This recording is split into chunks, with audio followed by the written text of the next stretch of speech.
This is Academic and Career Planning for the 2019-20 school year, Part 2. Today we will review the graduation requirements, your progress towards graduation, and we will preview the next steps in the planning process, which is scheduling your courses for the next school year. You will receive several handouts from your homeroom advisor today, and they will be reviewed in this presentation. Let's get started.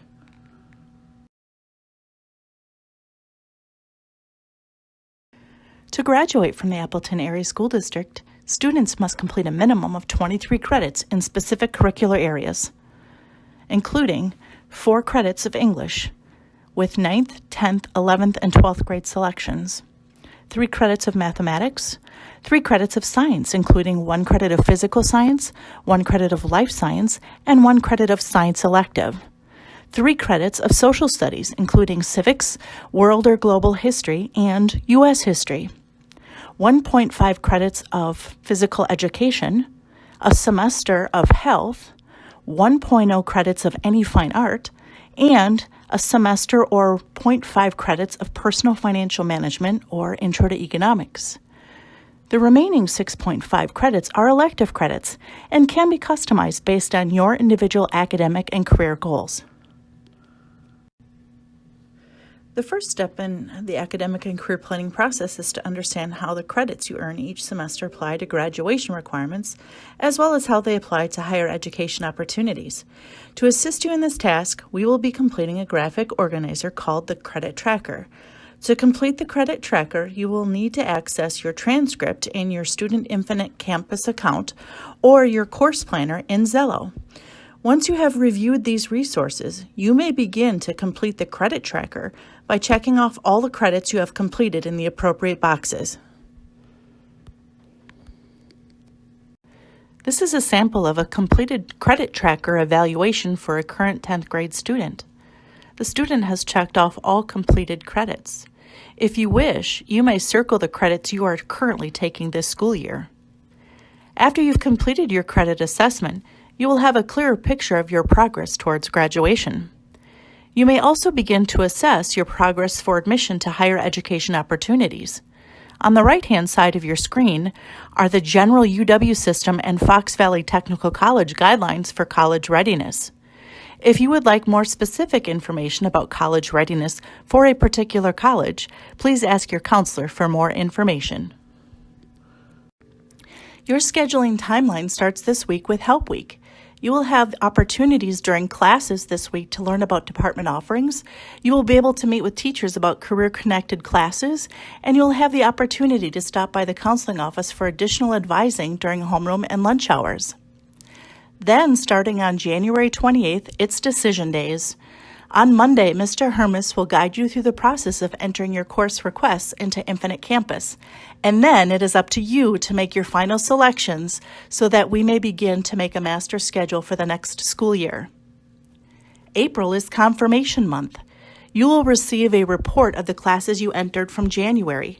This will be your final review to make sure the course numbers and the classes you entered are correct. The Infinite Campus request system will go down after April 18th and will not be accessible until the last and final step of your academic and career planning, which is your schedule preview day on June 5th. One of the handouts you received today is your directions for scheduling. Please review carefully the additional instructions for full-time student status and eSchool information. This is the final step before decision days next week, and it is important that you review your credit tracker and carefully select courses in January. Much time and many resources in the next few months are devoted to creating a master schedule that serves the needs of all of our North students.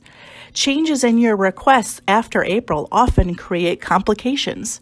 The types of courses offered, the number of selections available, and the number of staff needed is based on the courses you select. It is very important that before you sign up for a course that you use every available resource to make sure it is a match for your academic and career plan. It is your responsibility to make informed choices.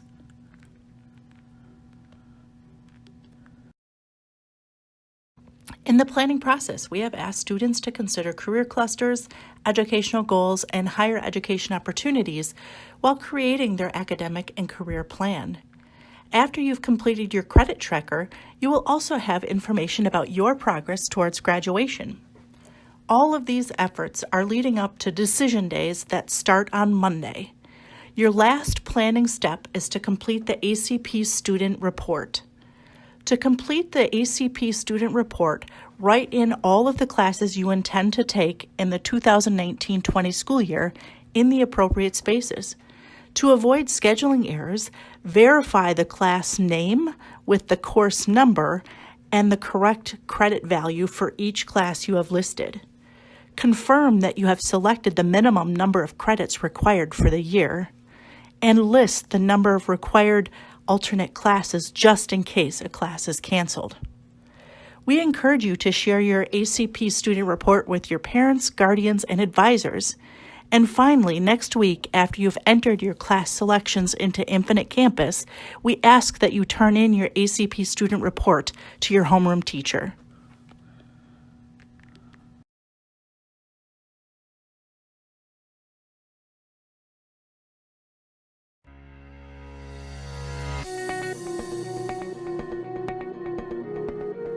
One of the tools you have available to you in addition to the course list you have received is the Course and Career Planning Guide. This guide is linked to the student homepage as well as under the Teaching and Learning section on the district's main page.